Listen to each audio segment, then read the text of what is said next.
पण तुझ्या मदतीला येणार नाही. आयटम सगळ्यांच्या सगळे बहिणी झालेत का? वाचवा हो कुणीतरी. फक्त खिडक्यात बघून तमाशा काय बघताय? हे खिडकीतून वाकून बघणारे जर तुला वाचवायला आले असते ना तर ह्या देशात कधी बलात्कारच झाले नसते. तुझा हात माझ्या अंगाला लागण्यापेक्षा मी जीव देईन.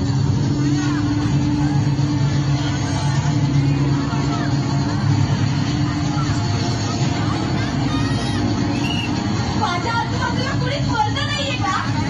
सगळे क्षमता जन्माला आले. आज जर माझ्या अवतीला धक्का लागला ना तर तुमच्या आया बहिणी तुम्हाला कधीच माफ करू शकणार नाही. तुला काय वाटलं मी गेलो?